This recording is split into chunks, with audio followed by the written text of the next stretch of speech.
Puji Tuhan. Masih semangat? Coba cek kiri kanan, sudah keringetan belum ya? Teman-teman sudah keringetan belum? Sudah ada yang belum keringetan? Sudah. Marisa belum keringetan kali ya? Oke, kalau sudah keringetan, pos kiri kanan, katakan minggu depan kita akan lebih semangat lagi ya. Lebih semangat lagi. Terus sama yang ini lah. Oke, kita akan siapkan hati kita untuk menyembah Tuhan, untuk firman Tuhan ditaburkan. Bersama-sama kami bawa hati kami Tuhan. Hati untuk menyembah Tuhan. Karena kami tahu apapun yang terjadi dalam hidup kami adalah anugerah. Pujian dan syukurku ku padamu. Dengan rendah hati kami persembahkan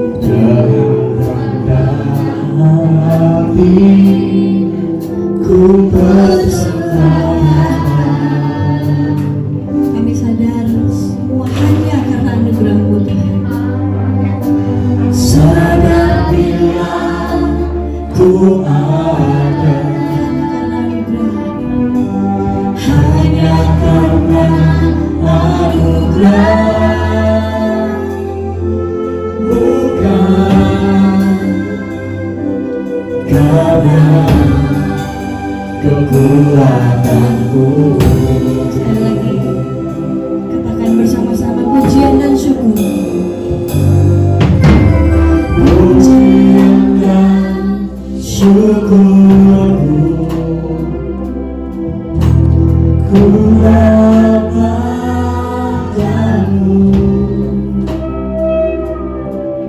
Dengan rendah hati ku persembahkan.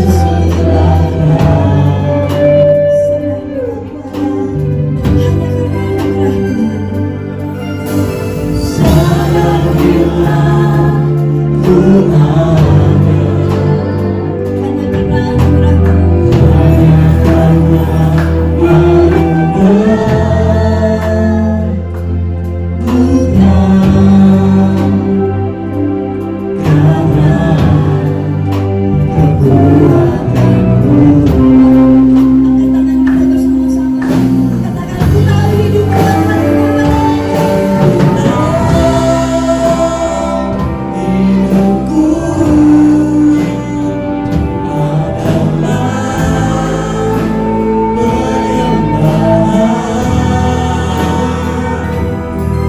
Kau ciptakanku dalam kemuliaan-Mu.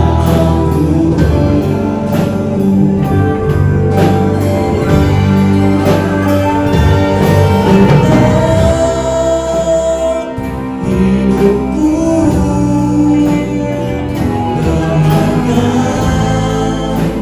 di mata-Mu. Segala hidupku berserah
kemuliaan-Mu. Ya Tuhan, sebab kami tahu hidup kami berharga. Hidupku berharga di mata-Mu. Segenap hidupku persembahkan.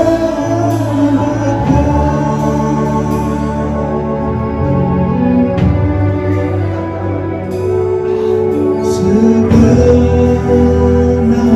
hidupku persembahkan.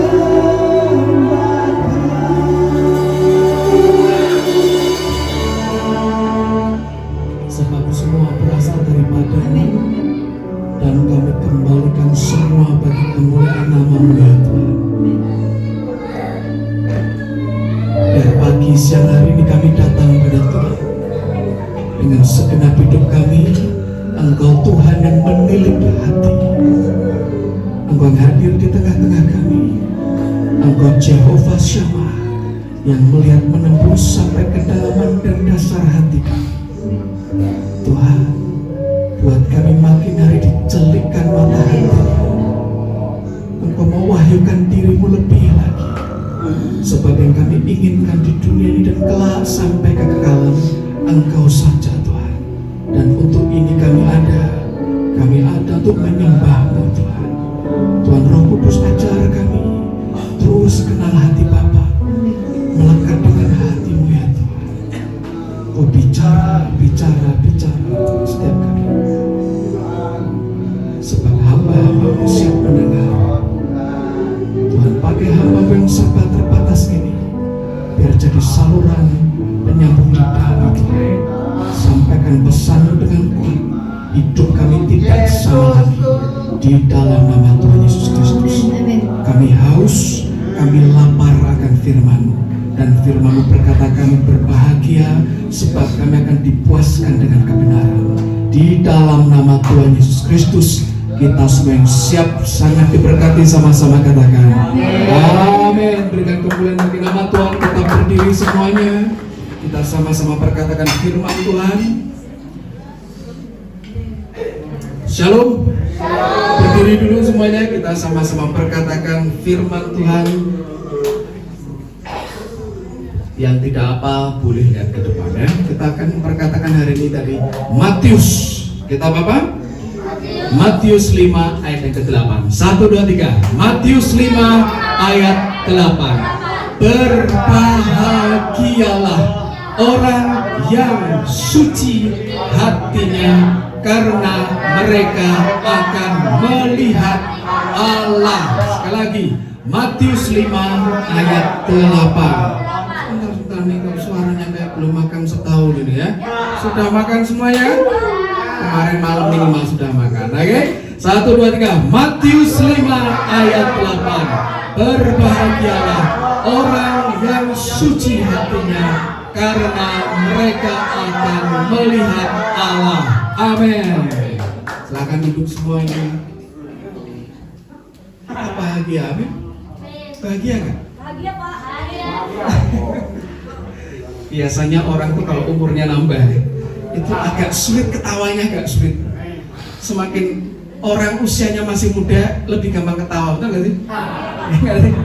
Kalau anak itu sebelum kenal bangku sekolah, baru kenalnya bangku di rumah dan bangku di taman, itu ketawanya banyak. Tapi kalau sudah mulai sekolah, teman-teman ngerti ya, ada syarat untuk terima toga anak TK, apa ya? Wisuda TK. Kalau sudah bisa baca tulis dan menghitung, calistung ini, bayangin TK harus bisa baca tulis menghitung ya. Jadi ketika mereka masih mau nikmati bangku yang enak, harus di bangku sekolah, dipaksa, tiba-tiba kebahagiaannya hilang. Tapi kita di dalam Tuhan ada janji yang luar biasa, kita berbahagia kalau kita suci apa? Hatinya. Kita bakal lihat Tuhan. Minggu kemarin kita belajar mata hati dibuka, bisa lihat. Tapi hari ini kita mau belajar ada mata hati yang lebih dalam lagi dibuka untuk bisa lihat Tuhan di tengah-tengah kita. Amin. Ini kertas tanpa serat kayu. Kertas apa namanya ini? Handschrift paper. Bahasa Belanda artinya HVS ya, tanpa serat kayu. Kan banyak dipakai atau dimana konon mulai beberapa saat lagi di beberapa tempat di Indonesia dokumen kependudukan pakai kertas kayak gitu ya. Oke. Warnanya apa ini? Putih ya. Saya cerita warnanya putih, Mami. Putih itu gabungan sama spektrum warna Magic ini jadi satu, namanya jadi putih. Saya kasih sebuah titik di tengah. Ya, kurang lebih ini titik ya. Oke. Kelihatan ya? Yang tidak kelihatan dengan mata batinmu, percaya. Nah, coba sekarang salah satu boleh maju, nolong saya. Bukan melipat. Siapa ya? Boleh melek lah, boleh maju, boleh melek ya. Nah, sekarang boleh pegang, ceritakan apa yang kamu lihat. Lihat ke sana, diceritakan. Ya lihat ke depan ke saudara-saudara. Ada apa? Ada titik kertas putih. Yang kencang. Kertas titik ada putihnya. Kertas putih ada titiknya. Oke, kertas putih ada. Oke, boleh. Tepuk tangan dong. Ya. Sekali lagi kalian Michel juga boleh mewakili kaum Hawa. Oke, yuk Michel. Yang namanya Michel? Oh ya ada. Oke, boleh diceritakan. Diceritakan. Lihat ke sana. Ya. Melipat. Apa yang dilihat? Lihat Miska. Kertas HVS. Ada lagi? Dikasih gitu ya. Oke, tepuk tangan juga. Kertas putih ada titiknya, kertas HVS ada titiknya. Betul, nggak salah. Mewakili yang tua-tua siapa ya? Om Sam boleh lah.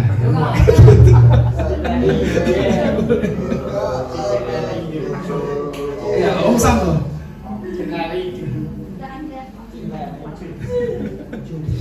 Itu nanti manual. Apa yang dilihat ini? Kertas HVS di tengah ada titik. Ada lagi? Tidak ada. Ada lotnya ada Om. Tidak ada. Hanya titik. Ada titik ya. Oke, tepuk tangan semuanya. Tapi boleh deh satu lagi, kali ini agak mepet ke luar negeri. Kak Sepi yang deket ke luar negeri, rumahnya maju ke sini. Yo Kak Sepi, siapa tahu Kak Sepi melihat ada yang berbeda. Cendrawasih di situ. Ada putih. Oke, coba Kak Sepi diceritakan apa ini? Ini ada kertas putih bersih, tapi ada di tengah itu titik ada hitam. Agak hitam ya. Oke, apa lagi? Ada lagi? Itu saja. Itu saja. Tepuk tangan. Itu warnanya mudah. Jadi sudah 4 makhluk ciptaan Tuhan mengatakan kertas warnanya apa? Putih, ada titiknya warna. Betul semuanya. Tepuk tangan buat kita semua. Pak, sekiranya nggak usah dikasih titik kan bisa dipakai untuk ngeprint Pak atau bergambar. Suatu hari ada seorang profesor di negara Paman Sam. Dia membuat kurang lebih ujian yang sama kayak gini. Terus seluruh siswanya suruh nulis dan persis jawabannya. Jadi saya pikir semua orang di planet ini sama responsnya ya. Teman-teman yang di Amerika sana dan di sini sama. Ya, jawabannya ada titik di tengah kertas warna putih. Beberapa sebut HVS, betul itu. Terus kemudian Prof ini menjelaskan itu semua betul. Tapi ada juga sisi yang seringkali orang nggak sebut. Orang fokus ke warna hitam. Mereka fokusnya ke yang titik itu, padahal titik ini besar atau kecil? Kecil, saya bilang sih kecil. Kecil ya? Gede. Tapi lebih jadi fokusnya titik hitamnya tuh. Yang putihnya malah terkesampingkan. Nah, hidup kita itu kadang ada satu titik kecil aja masalah, akhirnya membuat yang putih banyak itu hilang. Akhirnya tidak berbahagia. Pertanyaan itu sederhana kok, kamu bahagia hari ini? Are you happy? Ya Dino sih bahagia terus ya kan? Pokoknya saat jalan-jalan bahagia. Nah, kalau ada satu titik itu tiba-tiba membuat pandangan kita terhadap bidang putih ini hilang, tiba-tiba kebahagiaan rasanya lenyap dari kita. Betul gak sih? Akhirnya mulutnya yang tadi senyum tiba-tiba kayak dilem, di staples, dilakban. Jadi kuat sekali. Nah, kita berdoa teman-teman. Mulai hari ini saya tidak bilang hidup tidak ada titiknya. Kadang titiknya banyak, tapi selalu ada alasan untuk mengucap syukur. Itu membuat hidup kita jadi berbeda. Yuk sama-sama kita belajar buka Alkitab kita. Mari kita buka di kitab Ibrani. Ada surat kepada orang Ibrani, judulnya Nasihat dan Doa Selamat dari Ibrani 13.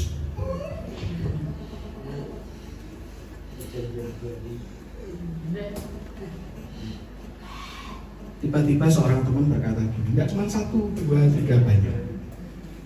Sebaiknya sih kalau lagi sekolah atau lagi kuliah, jangan nyambi kerja. Sebaiknya lah ya, walaupun kenyataannya kan kayak gitu. Sebaiknya, idealnya kan gitu. Karena apa? Ya yang pertama bagi waktunya perjuangan. Tapi yang kedua, kalau sudah sentuh duit, aroma duit itu ada candunya. Kayak gitu. Akhirnya lebih ngejar yang duit itu sekolah gampang. Akhirnya tidak terkejar dua-duanya, tidak maksimal. Apakah duitnya yang salah? Salah nggak duit itu? Kalau gitu kita tidak usah cari duit. Kan salah. Hari ini di tengah-tengah kita ada, siapa namanya? Andreas, betul ya? Datang ke Semarang pakai daun berapa lembar? Naik bisnya pakai daun atau duit? Duit kan? Daun. Ya. Naik bis itu pakai daun pisang. Kalau bisa saya tak ikut jalan-jalan, pakai duit ya. Bahkan kita mau pergi kemanapun butuh duit. Bukan itu yang salah, tapi tiba-tiba ada yang namanya mencintai uang itu yang membuat hidup berbeda. Yuk di Ibrani kita lihat ya. Ibrani 13 ayat 5. Penulis kitab ini berkata seperti ini, janganlah kamu menjadi hamba uang. Loh, sebentar saya berhenti dulu. Hamba apa? Uang. Berarti bosnya siapa? Duit tuh. Ya lucu ya. Kita bisa jadi orang, tapi bosnya bukan orang. Uang itu orang atau benda? Benda. Lalu ini berhenti dulu kita. Janganlah kamu menjadi hamba uang. Berarti ada yang jadi hamba uang. Dan cukupkanlah dirimu dengan apa yang ada padamu. Karena Allah telah berfirman, aku sekali-kali tidak akan membiarkan engkau, dan aku sekali-kali tidak akan meninggalkan engkau. Berapa banyak di dunia ini, maaf kata permasalahan anak Tuhan, kayak gambar di belakang saya, orang dipasang pancingan gitu. Pancingannya apa tuh kira-kira itu? Dengan simbol uang dolar ya kan, S, kalau kita RP gitu. Wah. Jadi di rumah itu ada Malala si sulcata itu yang udah gede gitu. Dia kalau dipancing sama buah yang manis, lari. Itu kalau lomba kura-kura cepat menang, lari. Karena dipancing yang manis, kalau sayur dia biasa saja. Dia ya kalau mau makan apa yang manis-manis ya seneng. Tiba-tiba uang bisa jadi sesuatu yang manis, dikejar. Nah itu gambar di belakang ini kan tragis ya. Orang lari di tepi apa? Jurang. Padahal sudah ada yang jatuh itu di depannya dia, tapi nggak kelihatan. Pak, tapi kita butuh duit. Semua perlu. Tapi Alkitab berkata hamba uang. Cirinya hamba itu apa? Susah juga pakai kata hamba. Bawahan, budak lebih gawat lagi. Kalau bosnya pengen apa harus dikerjakan. Kalau karyawan beda.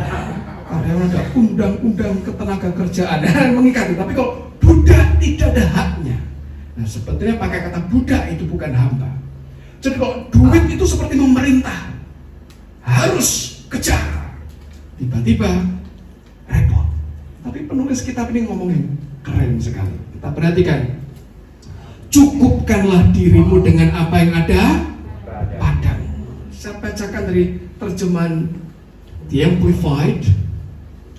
Biarlah karaktermu, esensi moral yang di dalammu,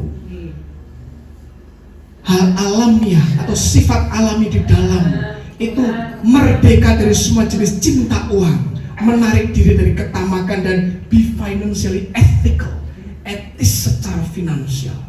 Maksudnya apa? Ada orang-orang kalau ketemu duit itu karakternya beda. Maaf kata saya ngomong apa adanya. Saya sering kali dapat nasihat gitu. money isn't easy, money isn't funny. Soal duit tidak lucu, tidak bisa dibeli. Berapa banyak persahabatan, kemudian pertemanan, bahkan keluarga rusak gara-gara duit, betul? Teman baik jadi guru-guru uang bisa kayak gitu. Berarti punya power kan? Punya loh. Bahkan Yesus tuh menyamakan dirinya, tidak bisa orang mengabdi pada Allah dan pada Mamon. Mamon itu kan dewa duit sebetulnya, dewa harta. Jadi powernya gede sekali. Alkitab berkata, cukupkanlah dirimu dengan apa yang ada padamu. Kita mau belajar teman-teman hari ini. Di teks aslinya pakai kata yang unik sekali. Pakai kata seperti ini. Afilargos. Kok gede-gede? Nggak kelihatan nih. Artinya tanpa mencintai uang. Afilargos itu tanpa mencintai uang. Artinya punya duit ya? Punya. Saya tidak lagi ngomong jangan cari duit, tidak. Mau hidup pakai apa? Hidup pakai duit ya kan? Punya, bahkan banyak. Saya nggak berani ngomong harus banyak. Loh Pak, kok materialistis? Teman-teman, kita hanya bisa menolong dengan apa yang ada pada kita, betul? Kalau saya tidak punya, saya bisa nolong nggak? Tidak bisa. Kita mau nolong orang, ngangkat orang pingsan, kalau kita nggak ada tenaga, bisa nggak? Tidak bisa. Duit itu dipakai jadi alat untuk perkabaran Injil, untuk memberitakan kerajaan surga, bukan untuk jadi hamba, bukan untuk kita jadi hambanya, betul? Jadi without love of money, tanpa kamu cinta uang, tapi punya duit. Nah, ada lagi arti lanjutannya, not avaricious. Avaricious artinya tidak tamak. Tamak itu kalau teman-teman nonton filmnya SpongeBob itu ada bosnya SpongeBob, siapa namanya, tuannya apa? Tuan kepiting itu, Mr. Crab. Mandinya ngalahkan Gober ini. Gober kan pakai duit ini tuh, apa namanya, receh ya, ada receh. Ini duit kertas. Ada recehnya next levelnya paman Gober ini. Jadi memang dikatakan mata duit. Beda ya, tamak dan juga memang dia membutuhkan uang. Tamak itu sudah punya, mau lagi, terus dan terus. Nah ini yang Alkitab katakan jangan jadi hamba. Karena kalau hamba sudah ada, mau lagi. Nah kita ada klip pendek, yuk kita belajar sama-sama teman-teman. Sudah pernah nonton, tapi saya akan bacakan lagi buat teman-teman semuanya. Yuk Natal klip. Ini mungkin mobil lampu ya, Lamborghini ya. Ada orang saya punya lampu kan keren, tapi dia lihat ada helikopter di atasnya. Wah, aku pengen punya helikopter, ya kan? Helikopter keren. Di sampingnya lampu itu ada mobil SUV. Wah, aku pengen punya lampu kuning. Padahal mobil SUV udah mewah ini. Sampingnya ada mobil yang biasalah. Pengemudinya bilang aku pengen punya mobil off-road, itu keren banget kelihatannya. Sampingnya ada mobil tua. Waduh, itu mobil baru, aku pengen yang punya seperti itu. Sampingnya ada orang naik sepeda. Waduh, kalau aku bisa beli mobil mesti gak capek naik sepeda kayak gini. Sampingnya orang naik sepeda, ada lagi orang jalan kaki. Waduh, aku berharap sih pengen punya sepeda biar kemana-mana gak jalan kaki, capeknya luar biasa. Malang banget aku dari kejauhan. Wah, ada orang naik kursi roda, dia bisa jalan kemanapun juga dia pengen. Aku pengen punya seperti itu juga. Artinya apa? Orang tidak pernah puas. Ya lucu kan? Sudah punya lampu. Buat orang dari miliaran manusia di bumi ini, siapa yang punya Lamborghini? Kan tidak semua. Jangan ada helikopter, pengen punya helikopter. Mungkin ada helikopter, nanti lihat ada pesawat luar angkasa, pengen punya juga itu. Jadi tidak pernah berhenti. Mandang langit terus tidak ada habisnya seperti itu. Nah, terjemahan dari God's Word Translation berkata, don't love money. Jangan mencintai duit, jangan mencintai uang. Be happy. Pernah kan kita nyanyi lagu apa itu? We are so happy, so happy. Kan sederhana itu. Happy-nya kenapa? Karena bersama Tuhan. Pak, aku hanya happy kalau tiba-tiba masuk rekeningku digitnya tambah 03 atau 6, Pak. Ya kan ya? Well, saya tidak menampik bahwa kita butuh dan happy loh ada duit banyak, betul nggak? Kalau nggak ada duit banyak, nggak happy juga. Tapi begitu hidup disetir untuk nambah pundi-pundi dan semua cara dipakai itu bahaya sekali. Happy-nya hilang tiba-tiba. Makanya Yesus itu berkata ada sabda berbahagia, dan tidak ada dikatakan berbahagialah kamu kalau apapun yang kamu kerjakan mendatangkan cuan berlipat kali ganda. Nih, hari ini kita belajar kamu bahagia kalau kamu tulus atau suci hatinya. Lihat Tuhan, pasti lihat Tuhan. Saya comot dari seorang filsuf berkata seperti ini. Orang yang tidak puas dengan apa yang dia punya sekarang ini. Dia punya apa? Sekarang ini. Dia tidak akan puas dengan apa yang hendak atau pengen dia miliki. Jadi kok sekarang ini yang kita miliki, wah aku tidak puas. Aku mau meraih yang helikopter itu. Nanti sudah dapat helikopter, aku mau pesawat luar angkasa itu. Sudah punya luar angkasa, pengen planet yang itu. Nah, gitu. Itu sudah ngejar terus. Nah, itu tadi Alkitab berkata, jangan jadi hamba uang. Uang tidak harus berarti duit real. Semua bisa jadi duit, semua yang berharga di luar Tuhan bisa memperbudak manusia. Nah, sekarang kita mau lihat satu bagian firman. Yuk kita pergi ke Perjanjian Lama, kedua Raja-Raja. Ada kisah yang menarik sekali di sini. Kita lihat 2 Raja-Raja 4. Kita akan lihat mulai ayat yang ke-8. 2 Raja-Raja 4. Judul perikopnya adalah perempuan Sunem dengan anaknya. 2 Raja-Raja 4 ayat 8. Saya akan bacakan, teman-teman perhatikan. Pada suatu hari Elisa pergi ke Sunem. Di sana tinggal seorang perempuan kaya yang mengundang ia makan. Dan seberapa kali ia dalam perjalanan, singgahlah ia ke sana untuk makan. Berkatalah perempuan itu kepada suaminya, sesungguhnya aku sudah tahu bahwa orang yang selalu datang kepada kita itu adalah abdi Allah yang kudus. Baiklah kita membuat sebuah kamar atas yang kecil, yang berdinding batu, dan baiklah kita menaruh di sana baginya sebuah tempat tidur, sebuah meja, sebuah kursi, dan sebuah kandil. Maka apabila ia datang kepada kita, ia boleh masuk ke sana. Pada suatu hari datanglah ia ke sana, lalu masuklah ia ke kamar atas itu dan tidur di situ. Kemudian berkatalah ia kepada Gehazi, bujangnya, panggillah perempuan Sunem itu. Lalu dipanggilnyalah perempuan itu dan dia berdiri di depan Gehazi. Elisa telah berkata kepada Gehazi, cobalah katakan kepadanya, sesungguhnya engkau telah sangat bersusah-susah seperti ini untuk kami. Apakah yang dapat kuperbuat bagimu? Apakah yang dapat kubicarakan tentang engkau kepada raja atau kepada tentara? Jawab perempuan itu, aku ini tinggal di tengah-tengah kaumku. Kemudian berkatalah Elisa, apakah yang dapat kuperbuat baginya? Jawab Gehazi, dia tidak mempunyai anak dan suaminya sudah tua. Lalu berkatalah Elisa, panggillah dia. Dan sesudah dipanggilnya, berdirilah perempuan itu di pintu. Berkatalah Elisa, pada waktu seperti ini juga tahun depan, engkau ini akan menggendong seorang anak laki-laki. Tetapi jawab perempuan itu, janganlah tuanku ya abdi Allah, janganlah berdusta kepada hambamu ini. Nanti kalau teman-teman baca, setelah itu kisah di bawahnya seru sekali. Punya anak lagi. Ada seorang perempuan di Sunem. Dia punya status sosial apa? Kaya. Saya tidak coba menggeneralisir, tapi ini yang saya temui mungkin tidak mewakili kebanyakan.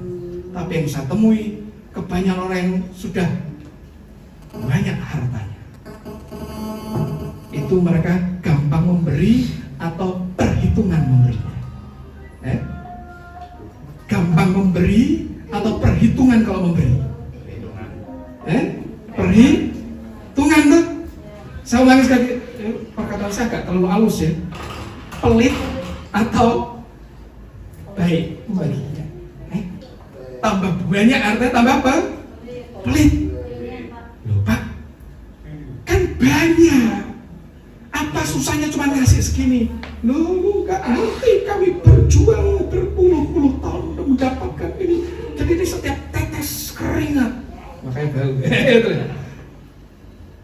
Biasanya gitu kan, orang semakin banyak hartanya, semakin perhitungannya, bahasa kami pelit itu tadi. Kalaupun memberi maaf, sorry itu sih, ada sesuatu di baliknya. Aku sudah kasih elu, aku dapat apa? Karena terbiasa hidup investasi, betul ya? Aku nanam ini, aku dapat apa? Gua dapat apa? Nah, perempuan dari Sunem ini punya status sosial apa? Kaya. Hamba Tuhan ini datang nih. Nabi siapa namanya? Elisa. Nabi ini datang, mungkin bolak-balik, dan teman-teman secara arkeologis, ya rumah di Israel kuno itu modelnya kurang lebih kayak maket di belakang saya. Betul kayak kotak Lego itu. Atapnya itu sotoh, nah itu disebut sotoh itu kayak gini nih. Nah kayak gini sotoh ya. Jadi Bu Priska kayak kotak susu, kayak box kotak Indomie, atapnya rata, betul? Nah rumah zaman Israel itu kayak gitu. Rumah Israel zaman dulu kayak gitu. Tidak pakai genteng. Kalau kita di negara tropis, atapnya kan limas, betul ya? Nah ini kayak gitu. Tangganya di area luar. Ini rumah cukup kaya itu dari batu. Kurang lebih kayak gitu. Nah, hamba Tuhan ini sering datang. Kemudian dia ngomong ke suaminya, perempuan Sunem ini nggak disebut namanya. Mas, Bang, kok dibikinkan itu kamar di atas. Dan teman-teman mesti ngerti, jadi aksesnya tidak dari dalam kan? Aksesnya dari luar, ini tangganya di luar, kan di luar rumah ini, betul? Jadi setiap kali hamba Tuhan itu datang, ini kan nanti dibikin kamar di sini. Ya kurang lebih gambaran kamarnya seperti ini ya. Ini satu untuk Elisa, satu untuk Gehazi, atau entah Gehazi dikasih tempat gas, ada kandil untuk lampu, ada mejanya. Ini meja nggak dipasang di situ. Jadi hambanya akan masuk lewat luar, sehingga privasi hambanya tidak terganggu, privasi yang punya rumah tidak Teman-teman kalau ngerti hamba Tuhan yang diundang ke kota-kota Bu Priska, kami diundang, memang ada kalanya datang ke rumah jemaat atau hamba Tuhan atau majelis atau siapapun juga, dan kadang di hotel. Kalau beli milih, saya beli milih di hotel. Kenapa Pak? Apa tidak mau ngumpul? Sebelum menyampaikan firman, teman-teman itu butuh dicas sama Tuhan sendirian. Tidak boleh ketemu orang, tidak boleh ganggu. Ini yang ngobrol di sini. Begitu ketemu orang, ini lagi dispersi lagi, nyambur lagi. Nah kalau saya sampai ke rumah hamba Tuhan itu, kan tidak mungkin langsung masuk kamar ya kan?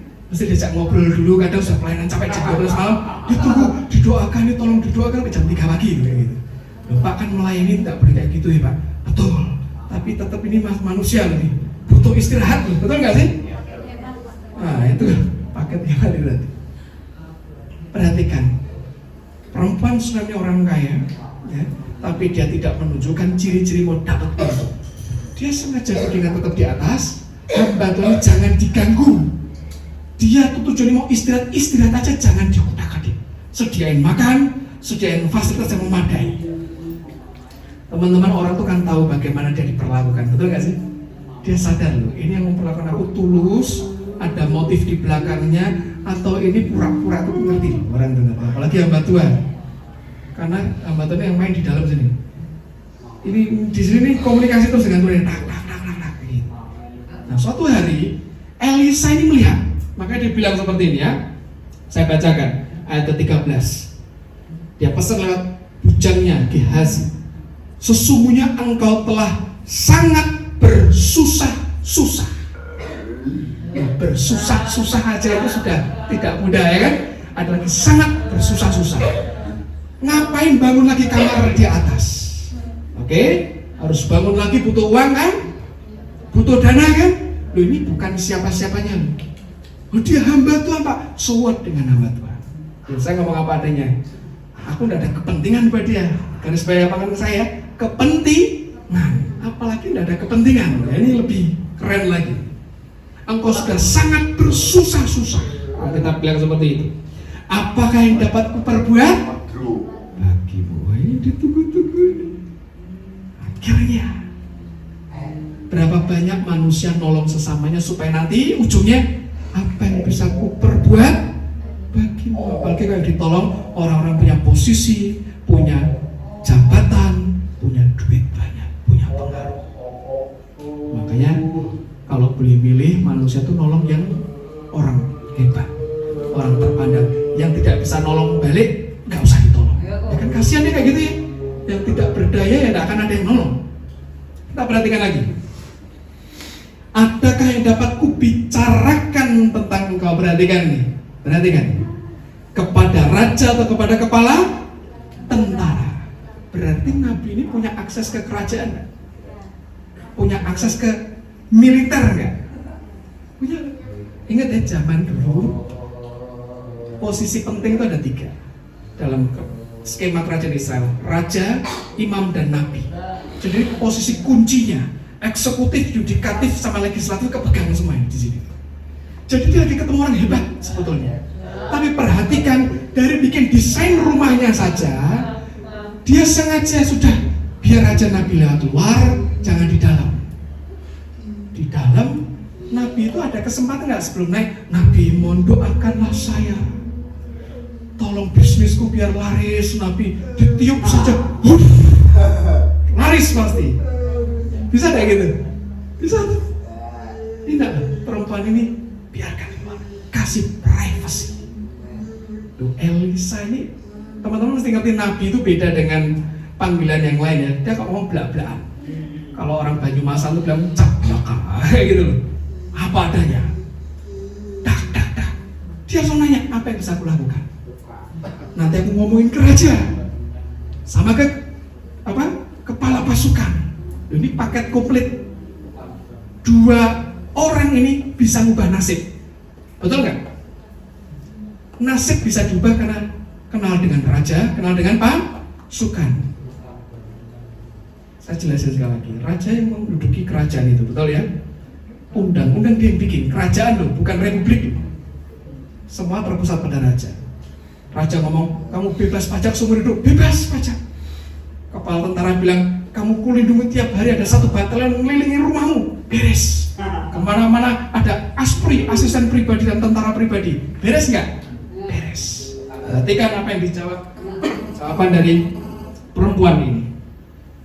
Jawab perempuan itu, aku ini tinggal di tengah-tengah kaumku. Bahasa Inggrisnya dikatakan I'm quite secure. Saya bacakan versi The Message berkata seperti ini. Do you have a request we can bring to the king or to the commander of the army? Ada request, permintaan untuk raja atau panglima tentara. Ini jawaban perempuan itu. She replied, nothing. Saya ulangi sekali lagi. She replied, nothing.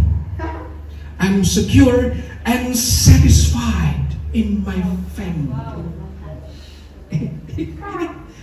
Nothing, enggak ada. I'm satisfied in my family. Aku tinggal di tengah-tengah kaumku, itu artinya aku sudah hidup bareng keluargaku. Aku sudah puas. Saya ulangi sekali lagi. Status sosial perempuan ini apa? Kaya. Orang tambah banyak hartanya bukannya tambah puas. Kesempatan aji mumpung. Wah, ini mas, kesempatan. Ada nabi nanya, cepet mas. Raja, panglima cepet. Nambah bisnis, buka lagi. Ada panglima, ini bakal memproteksi bisnis kita. Cepetan, buka cabang di mana-mana. Perempuan ini jawab apa? Nothing. I'm satisfied with my life. Tidak ada. Dia tidak ngomong gini loh. Ada butuh. Tidak, dia bilang tidak butuh. Tidak ada. Aku sudah puas. Saya jarang loh ketemu orang kayak gitu. Kau pengen apa? Tidak, aku sudah puas dengan semuanya. Tidak apa-apa ngomong aja. Mumpung. Ya kan? Orang Jawa itu kan paling senang kalau ngomong mumpung gitu. Mumpung itu apa bahasa Indonesia ya? Selagi ada kesempatan itu. Wow, saya baca ini perempuan luar biasa. Tidak ada. Kita baca lagi terus ya. Ayat 6, saya lompat ke ayat 16. Berkata Elisa, pada waktu seperti ini juga tahun depan kau akan menggendong seorang anak laki-laki. Tetapi jawab perempuan itu, janganlah tuanku ya Abdi Allah, jangan berdusta pada hambamu ini. Ini perempuan jujur. Ini logikanya jalan. Jarang kan ada perempuan Maaf ya teman-teman. Nanti saya dibilang seksis kalau gini. Tapi kan secara psikologi ini saya pakai penelitian aja biar saya nggak dijeweri mama aja. Perempuan itu kan bukan dikendalikan, didorong oleh perasaannya. Betul ya kan? Perasaan laki-laki konon logikanya walaupun selalu ada anomali, ada yang kebalik-balik. Dia kalau dengar abdi Allah ngomong tahun depan gendong anakmu bukan anak tetanggamu. Ini logikanya jalan tak. Ini mirip logikanya siapa? Ingat? Sarah. Aku sudah tua, mana bisa? Bedanya Sarah ini ketawa di belakang, habis itu tidak mau ngaku. Ini belak-belakan. Ini perempuan ini luar biasa, ngomong apa adanya. Nanti kalau teman-teman baca satu perikop, ini perempuan luar biasa. Dia punya kapasitas logika dan kapasitas batin kuat sekali. Anaknya kelak mati, dia yang ngurus sendiri ketemu Nabi.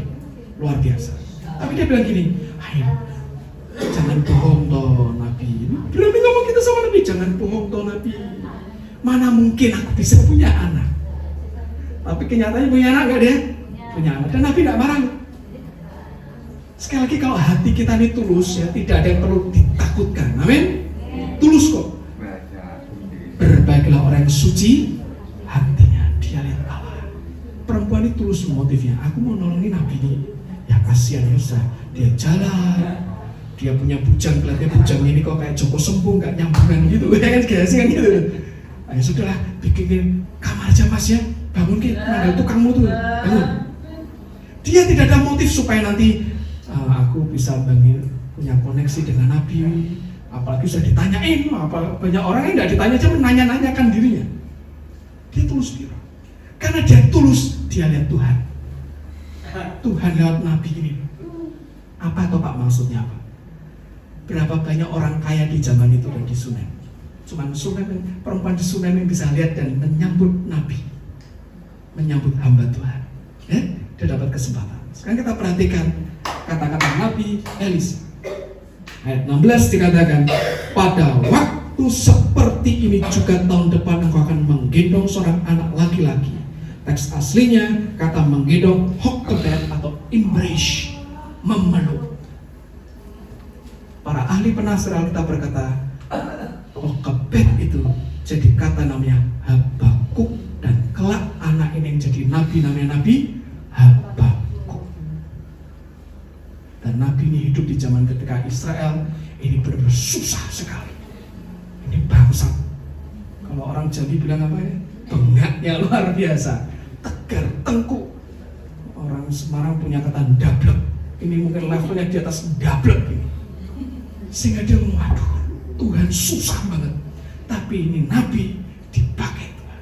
Lahir dari kandungan seorang wanita yang nothing. I'm secure. I'm satisfied with my family. Aku sudah puas, tidak pengen apa-apa. Teman-teman kalau mau di ranking yang namanya orang kaya, di atasnya ada yang kaya lagi nggak? Ada. Konglomerat pun di atasnya masih ada lagi. Kalau kita apa? Tapi menurut majalah Forbes itu Pak, yang paling kaya ini. Saya harus ngomong apa ada ya teman-teman, banyak orang kaya kalau bisa jangan masuk majalah itu. Nanti mereka disorot suruh bayar pajak terus kayak gitu. Kok bisa, kok kayak itu diem-diem aja, nambah pundi-pundi tapi diem-diem. Tapi perempuan ini nothing, aku puas, sudah cukup aku nikmati semua. Dan Tuhan itu dengan orang model kayak gini malah dikasih yang bahkan dia sudah tidak perlu lagi, tapi dia pengen, diam-diam pengen, tapi sudah aku sudah tidak sanggup juga. Karena ada kan orang-orang sudah tahu tidak sanggup tapi memaksakan diri. Tapi enggak, sudah. Nah itu bahasa Jawa itu legowo, legowo, gitu loh, lega, hatinya lega. Berapa banyak orang yang bisa memutuskan I'm satisfied, aku puas. Karena kalau berkanjang dengan Ibrani tadi, cinta duit, wah kesempatan. Nabi datang ditawari juga tidak salah. Aku tidak minta ditawari kok ini kok. Pucuk dicinta berlian tiba, gitu. Tidak ada berkata nothing. Aku tidak pengen apa-apa. Dan dari orang model kayak gini, keturunannya punya spirit yang luar biasa. Yuk kita buka di Habakuk Ini ayat yang legendaris sekali. Teman-teman kalau mungkin dulu kelahiran tahun 60, 70, 80 ya angkatan mami gitu ya, tahu lagu-lagu ini pasti ya. Oke. Habakuk 3 ayat 17.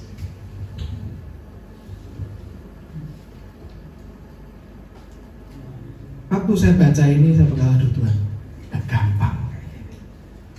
Tidak gampang. Kenapa tidak gampang? Ini doanya Nabi. Sekalipun pohon ara tidak berbunga. Saya itu nanam pohon ara supaya berbunga dan keluar buahnya. Tidak itu buat apa ditanya? Kalau pola pikir pengusaha. Pohon anggur tidak berbuah. Hasil pohon zaitun mengecewakan. Mundur ya, saya mundurin. Pohon ara tidak berbunga. Pohon ara tidak berbunga. Di level 1 pertumbuhan makhluk hidup untuk flora tidak jadi, tidak ada bunganya, ada yang bermasalah. Perhatikan yang kedua, pohon anggur tidak berbuah. Mungkin berbunga ada putih-putihnya, tapi tidak ada buahnya, anggurnya. Terus hasil pohon zaitun, ada hasilnya kan? Ada, tapi mengecewakan. Prospeknya nggak ada prospek tapi nggak jadi. Sudah jadi hasilnya, kerjaannya ada, tapi mengecewakan. Sekalipun ladang-ladang tidak menghasilkan bahan makanan, ladang-ladang bicara mengenai apa yang kita kerjakan, profesi yang kita tekuni, hal yang sedang kita lakukan. Kambing domba terhalau dari kurungan. My goodness. Ini bicara soal orang, kalau orang ekonomi bilang aset loh teman-teman. Terhalau dari kurungan. Perhatikan nih bahasa Indonesia, terhalau itu artinya pasif tapi ada yang mengerjakan, subjek lain yang mengerjakan. Artinya ada yang menghalau. Bukan kita yang punya, bukan agentifnya bahasa tata bahasanya gitu. Terhalau dari kurungan. Tidak ada lembu sapi dalam kandang. Asetnya entek, habis. Disekolahkan semua dan tidak ditebus-tebus. 18. Namun, nah kata namun ini aja sudah menggetarkan. Aku akan bersorak-sorak di dalam Tuhan, bukan cuman tersenyum, tapi bersorak-sorak, beria-ria di dalam Allah yang menyelamatkan aku. Baru ayat 19 yang orang senang gitu loh. Allah Tuhan itu kekuatanku yang membuat kakiku seperti kaki rusa, yang membiarkan aku berjejak di bukit-bukitku untuk pemimpin biduan dengan permainan kecapi. Perhatikan tanda kurung itu. Untuk apa? Pemimpin biduan dengan permainan kecapi. Kenapa kok ada itu? Ini teks sebetulnya, lirik lagu dan bukan puisi. Kalau puisi kan tidak pakai musik, betul ya? Ada kecapinya itu berarti dimainkan. Maksudnya apa sih itu? Kalau dinyanyikan, itu disenandungkan, lebih gampang masuk ke hati atau tidak? Lebih gampang masuk ke hati. Tidak mengingat aja ya. Tiba-tiba ada video potongan pendek, Mas Farel nyanyi ojo dibanding-banding, langsung nempel di sini, betul ya? Otak manusia itu gampang loh nangkap kayak gini. Nabi apa kok dalam doanya kasih bikin nyanyian supaya itu nembus masuk ke pikiran, perasaan, kehendak, nembus ke batin, sehingga kapanpun kondisi apapun, pohon ara tidak ada kembangnya, zaitun tidak ada buahnya, maaf anggur ada buahnya, zaitun mengecewakan, kambing, domba, lembu, sapi hilang semuanya. Itu kan physically semua ada, semua yang ada di bumi, betul? Itu sifatnya aset materi semua itu. Nah kadang Tuhan izinkan sampai habis semuanya. Dan nanti kalau ada yang berkata, puji Tuhan aku tidak ngalami. Ya puji Tuhan sih. Tapi untuk yang ngalami, percaya ada sesuatu yang ilahi dan besar yang Tuhan desain. Kayaknya banyak orang-orang yang benar-benar mau melepaskan semuanya. Itu hanya benar-benar bisa memeluk Tuhan dengan sepenuhnya. Kalau kita mau bergandengan tangan, jabat tangan, tapi kita genggam bareng di sini, bisa nggak jabat tangan? Ya udah bisa ya. Kecuali salam tempel Pak. Salam tempelin gitu. Tapi kalau salam tempel setahu saya amplopnya nggak bisa setebal 10 dan 30 cm, berarti kecil gitu kan? Pak, tapi ini salam tempelnya pakai cek. Oh iya bisa gitu. Apapun yang kita mau dapatkan dalam Tuhan, lepasin semua. Dan itu tidak mudah. Rejoice itu kan happy. Aku mau happy. Happy, lepaskan semua itu. Jangan fokus kayak ini tadi. Masih kan? Titik apa tadi? Hitam. Ayo, ada titik hitam ini. Coba kalau ada titik hitamnya, bagus. Ayo hidupku kok kenapa ada titik hitamnya ini? Jadi tidak happy gitu. Coba kalau titik hitamnya diganti yang lain, happy mesti. Jadi kebahagiaan kita ditentukan dengan apa yang belum dimiliki. Nah, tadi yang filsuf tadi berkata, kalau sekarang aja kita nggak happy karena belum punya ini dan itu, nanti kalau saya punya ini dan itu tidak akan happy juga. Dan saya berdoa teman-teman, sekali lagi yang tadi kita perkatakan bersama-sama. Di Matius berapa tadi masih ingat? 5 ayat 8. Yuk sama-sama kita buka dan kita akan berdoa setelahnya. Matius 5 ayat 8. Katakan dengan kuat, tidak ada yang menghalangi mata hati kita, dan kita bisa berkata, nothing, I'm satisfied, I'm secure di dalam Tuhan. Matius 5 ayat 8. Berbahagialah, 1, 2, 3. Berbahagialah orang yang suci hatinya, karena mereka akan melihat Allah. Perempuan Sunem itu melihat ada Allah dalam diri hamba Tuhan itu. Yang lain saya nggak tahu, tapi yang jelas Alkitab mencatat perempuan Sunem, dia lihat Allah. Karena dia lihat Allah, dia tidak lihat yang lain. Kalau dia lihat yang lain, dia lihat aku bisa dapat apa dari menjamu hamba Tuhan ini. Tapi dia cuma lihat Allah.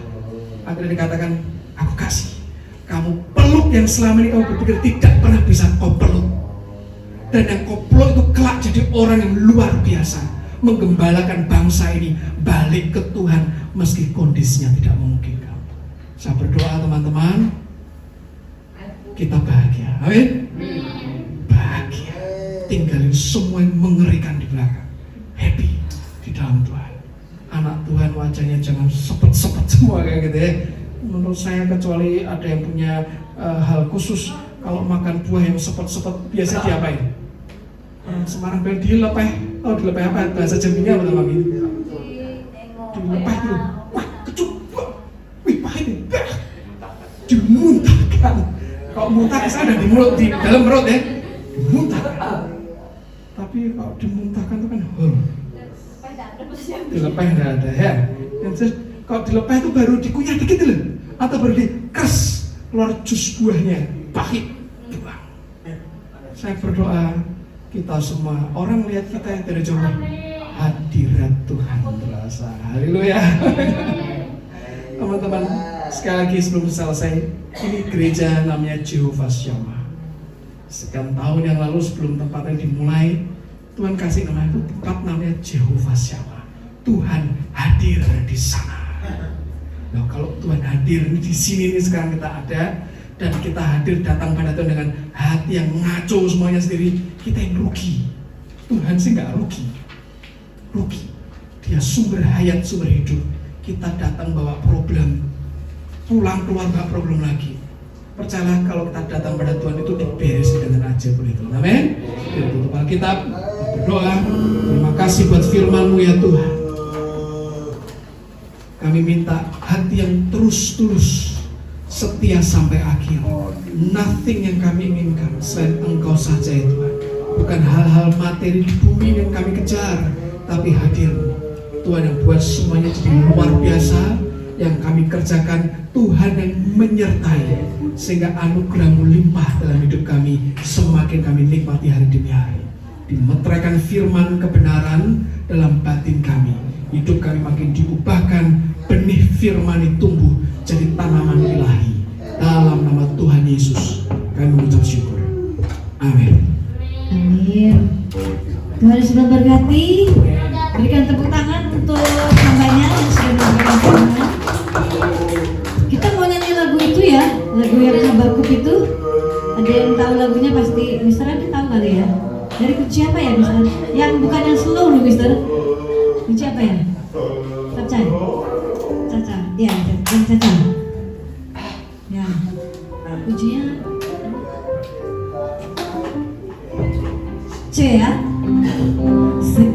bagaikan pohon ara di dalam pohon tidak berbuah.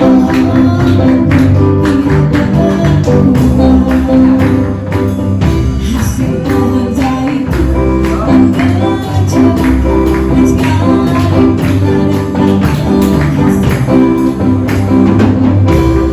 Kami kembali berharap dari kurungan dan tidak ada tembus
Habakuk 3, 17, 18 pasti bisa nyanyi semua ya. Single nggak tahu lagunya ya? Katanya bukan zaman. Enggak sih, saya tahu lagu segala zaman ya Pak, tenang aja.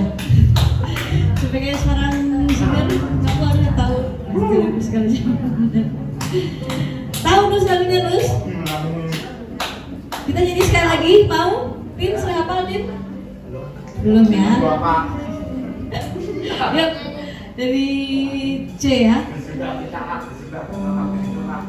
Holi bisa dong ya. Jago. Sekalipun pohon ara di dalam pohon tidak berbuah. Hasil pohon zaitun mengejutkan sekali bulan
Bapak Adi Elianto akan membuat versi asiknya ya. Lagunya bagus karena benar seperti yang disampaikan oleh Pak Pendeta. Kalau semua kondisi baik-baik saja kan gampang ya bilang terima kasih Tuhan, Tuhan baik, ganteng dan sebagainya. Tapi ketika kita menghadapi kondisi yang tidak gampang, kondisi yang tidak stabil dan tidak nyaman, apakah mulut kita masih akan berkata Tuhan baik dan mau beria-ria di dalam menyelamatkan kita ya. Itu pilihan di tangan kita masing-masing dan saya berdoa kita semua dapat memilih yang terbaik. Amin. Selamat datang buat teman kita Bapak Andreas siapa namanya? Kurang hafal namanya ya. Pak Andreas ini dari Jambi. Ya saya panggil kakak sih sebenarnya. Kak Andreas dari Jambi. Saya kurang tahu rumahnya di mana. Jambi lah yang jelas ya, tempat lahir saya juga. Dan Kak Andreas ingin mencoba melayani di sini. Jadi mengabdi di sini, melayani teman-teman yang istimewa ini ya. Kita mau dengar sedikit, mungkin sepatah dua patah dari Pak Andreas. Kita undang maju ke depan. Maju masih ke depan ya, salah. Kita undang maju ke depan ya. Bisa dipinjamkan senjatanya Pak De. Ya, komplit sekalian statusnya, umur segala macam ya Pak Andreas. Shalom semuanya, teman-teman semua. Ya, kabarnya luar biasa ya semuanya. Amin. Ya, puji syukur pada Tuhan Yesus, saya bisa sampai di sini.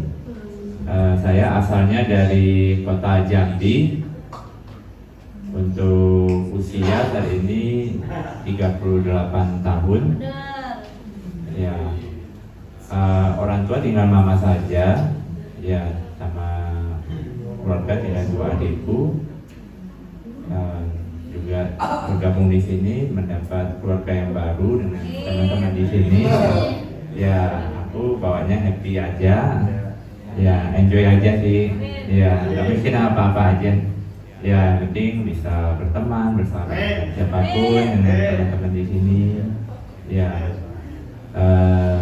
memang Tuhan itu baik dalam kehidupanku, kehidupan kita semua juga. Ya, percayalah, Dia Allah yang sanggup memelihara hidup kita. Ya, untuk status yang belum menikah, ya, masih jomblo, ya.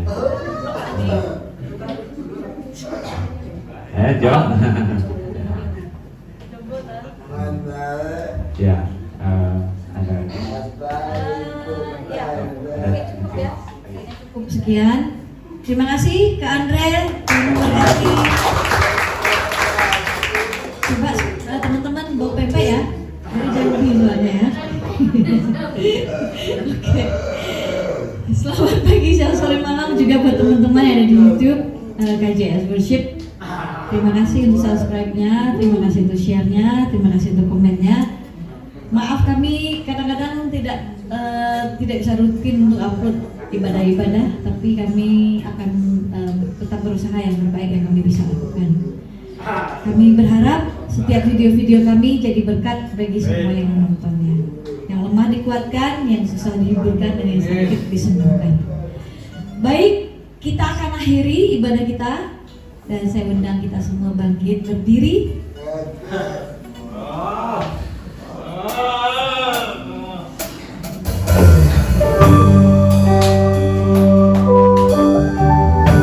Kita akan nyanyikan salah satu lagu karya dari KJS Worship.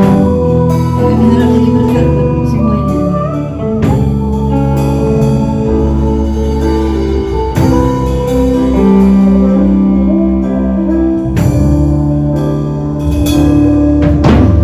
Engkau tuntunku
Engkau, dan Tuhan menyinari engkau dengan wajahnya, memberikan engkau damai, sejahtera, dan kasih karunia.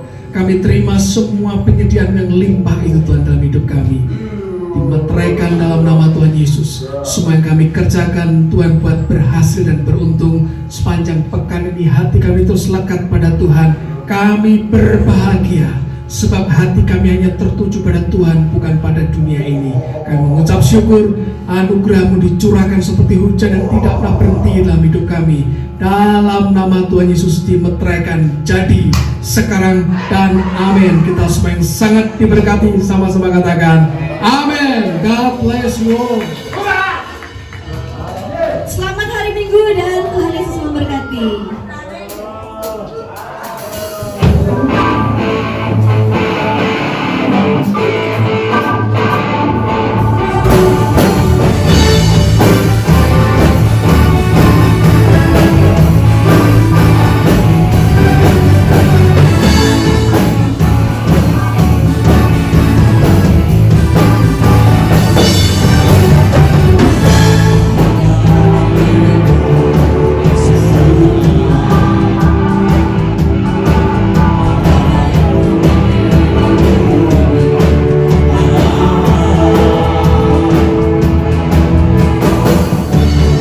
Amin.